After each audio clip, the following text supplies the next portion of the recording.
ছোটবেলা থেকেই বিটিভি খুললেই দেখতাম একটি যে গরু ছাগল হাঁস মুরগি পালন এই ধরনের অনেক প্রশিক্ষণ দেওয়া হয়েছিল।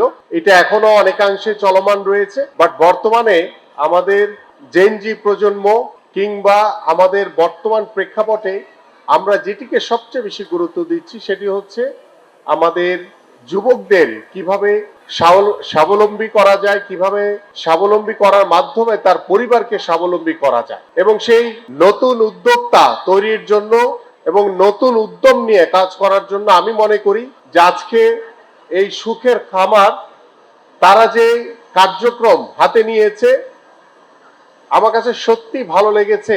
আমরা যেখানেই যাই না কেন আমরা সেই যান্ত্রিকতারই ছোঁয়া পাই।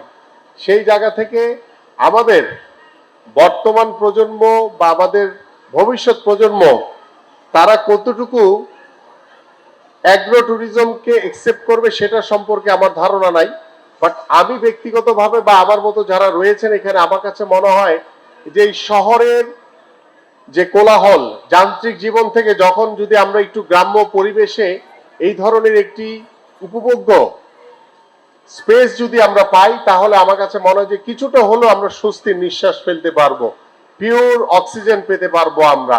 এবং এখানে দেখানো হয়েছে তাদের যে গ্রামীণ যে খাদ্য দ্রব্য তারপর অন্যান্য যে বিষয়গুলো এখানে উপস্থাপন করা হয়েছে।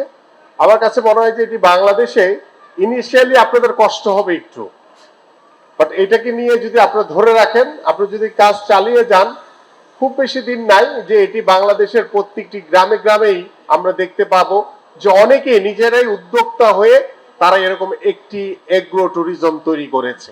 সে প্রত্যাশা আমার রইল। এবং আজকে আপনারা যারা এখানে বসে আছেন, যারা আজকের এই সুখের খাবার ফাউন্ডার্স নাইট উপভোগ করার জন্য এখানে বসে আছেন এবং আমাদের উদ্যোক্তাদের যে কথাগুলো শুনেছেন, আপনারা নিজেরাই এটার সাথে জড়িত রয়েছেন। আমি আশা করি আপনাদের মাধ্যমে আমাদের এই দেশ অনেক বেশি উপকৃত হবে এবং সত্যিকার অর্থেই আপনারা এদেশের মানুষের জন্য কাজ করবেন। খবরের কাগজ, নিখাদ, নির্ভীক, নিরপেক্ষ।